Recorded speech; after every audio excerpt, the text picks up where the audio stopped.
Olá, tudo bem? Eu sou o professor Ari Alves, eu sou biólogo, né? E também sou doutor em genética e biotecnologia. E vou mostrar para vocês um pouco sobre o conhecimento sobre cromossomos, tá? Então, os cromossomos, como o nome já diz, do grego cromo quer dizer cor e somo quer dizer corpo, tá? É um corpo que apresenta cor. Porém, os cromossomos só vão apresentar cor quando eles forem corados para ser visualizado ao microscópio, ok? Então, o cromossomo nada mais é do que DNA e proteína, certo? Então, tudo que vocês estão visualizando aqui tem um cromossomo. Esse cromossomo ele é constituído de DNA mais as proteínas histona, tá? Essas proteínas histona, quando elas estão em conjunto, elas formam um nucleossomo. O nucleossomo, eles enrolam esses filamentos de DNA para poder condensar todo ele e se transformar num cromossomo. Se não existisse esse nucleossomo, todo esse DNA não conseguiria ser transformado em cromossomo e não conseguiria ser compactado dentro do núcleo da célula, ok? Das células eucariontes. Então, cromossomo é DNA mais proteína histona. Esse DNA ele é constituído de gene, tá? E o gene ele é codificado em nucleotídeos, que aparece aqui. Os nucleotídeos do DNA são adenina, guanina, timina e citosina, tá? E cada nucleotídeo ele é formado por uma açúcar desoxirribose, uma base nitrogenada que vai dar origem ao nucleotídeo e a um grupo fosfato, certo? Então, todo o cromossomo é constituído de DNA mais proteína. O DNA ele pode estar condensado para formar o cromossomo ou ele pode estar descondensado, ok? O DNA, desculpa, o DNA ele vai ficar condensado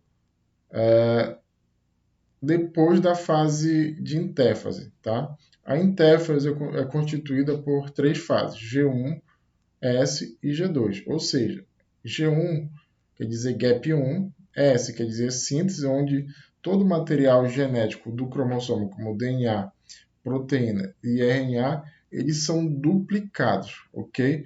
Para que a célula realize a mitose ou meiose, que são dois tipos de divisões celulares, certo? Então, quando o cromossomo ele está descondensado na forma de DNA, ele está lá na fase de intéfase, ok? E na fase de intéfase, o cromossomo está descondensado.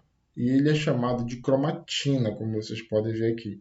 DNA descondensado é chamado de cromatina, ok? Existem dois tipos de cromatina.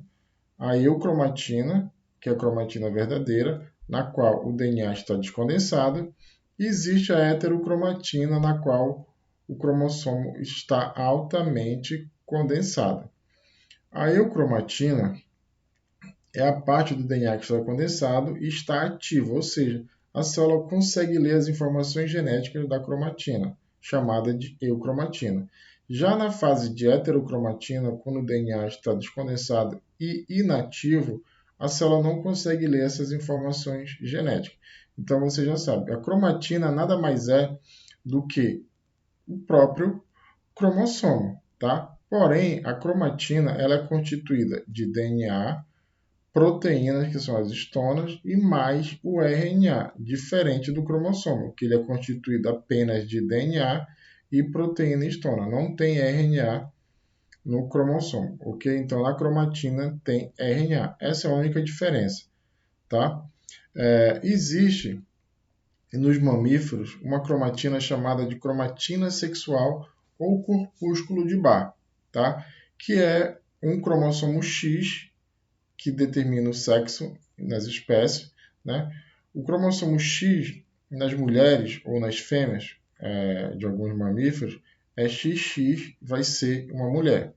XY vai ser um homem. Então, para eu determinar quantas cromatinas ou quantos corpúsculos de Barr existe naquele cariótipo, é só eu subtrair pelo número que tem por 1. Então, se tem dois cromossomos X, uma fêmea, eu subtrair de 1, eu vou ter um corpúsculo de Barr. No caso do homem, que é XY, ele só tem um cromossomo X, Se eu subtrair de 1, vai dar 0. Então, os homens não possuem corpúsculo de Barr ou cromatina sexual, com exceção dos homens que têm a síndrome de Klinefelter. A síndrome de Klinefelter é o homem que possui 2 cromossomos X e 1 cromossomo Y, certo? Então, se eu subtrair 2x menos 1, vai dar 1x. Então, esse homem com síndrome de Klinefelter, ele vai ter um corpúsculo de Barr.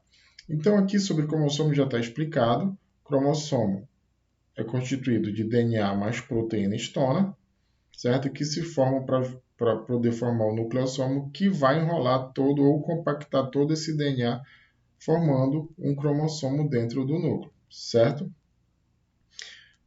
Aqui. Existem 4 tipos de cromossomo. Porém, em alguns livros, vocês só vão ver apenas 3 tipos de cromossomo, tá? Não existindo o cromossomo telocêntrico. Vamos lá.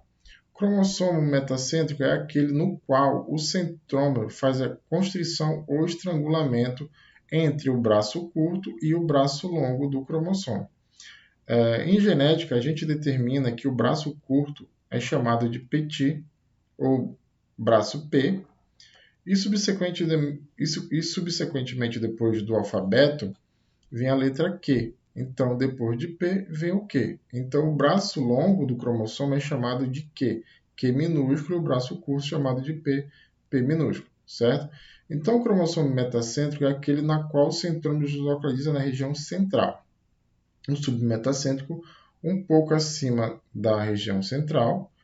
O acrocêntrico, quase na extremidade, e o telocêntrico, eu não vou ter braço curto. O centrômero está na extremidade, por isso não apresenta braço curto. Telo de terminal, tá? Então, telocêntrico. Então, eu tenho um cromossomo metacêntrico, submetacêntrico, acrocêntrico e telocêntrico. Para eu determinar o que é um cromossomo, é só olhar. Se o cromossomo tiver um centrômero, ele é um cromossomo. Se a cromátide, apenas uma cromátide, estiver formada por um centrômero, estrangulada por um centrômero, ela é um cromossomo. Se a outra cromátide tiver apenas um centrômero, ela também vai ser um cromossomo. Porém, aqui eu tenho 2 cromátides ligadas a um só centrômero. Então, aqui eu só tenho um cromossomo, ok?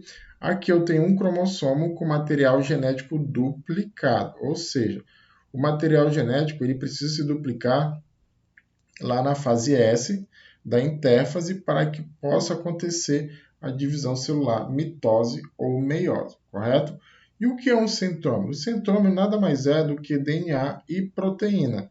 Essa proteína é chamada de cinetocoro, ela fica de um lado e do outro do centrômero, para que haja a ligação dos fusos cromáticos que partem lá do centríolo até o cinetocoro para poder fazer a divisão das 2 cromátides, transformando eles agora em centrômero, ou separar cromossomos inteiros para lados opostos da célula, no caso, como vai acontecer lá na meiose, que eu vou mostrar para vocês depois. Ok? Então, essa é a informação que eu queria dar, vocês não vão encontrar em livro, todo cromossomo tem um centrômero, ok? Cariótipo. Cariótipo é o conjunto de cromossomos de uma célula. Por exemplo, na espécie humana, a célula somática tem 46 cromossomos, ou seja, 23 que vieram do pai e 23 que vieram da mãe, certo? Então, na espécie humana, existe 23 pares de cromossomo. Cada par vai ser homólogo ao outro. Então, os cromossomos eles são divididos por tamanho, separados por tamanho, do maior para o menor, certo? Então, para eu determinar o cariótipo, eu preciso pegar a célula, fazer com que ela cresça e depois estoure essa célula através de turgência e fotografe esses cromossomos e depois amplifico eles para eu poder fazer a contagem e diferenciá-los, ok? Na espécie humana, no par 23, ele pode ser XY ou pode ser XX, XX mulher, XY homem, ok? Então, isso era o que eu tinha que mostrar para vocês sobre o cromossomo, para que depois a gente consiga entender melhor o que é o processo de divisão mitótica e o que é o processo de divisão meiótica. Espero ter ajudado. E se você não segue o nosso canal, espero que siga a partir de agora. Ative o sininho para receber notificação e curta o nosso vídeo, dê um like aí para ajudar o YouTube a mostrar isso para vocês depois novamente, ou outros vídeos de interesse, ok?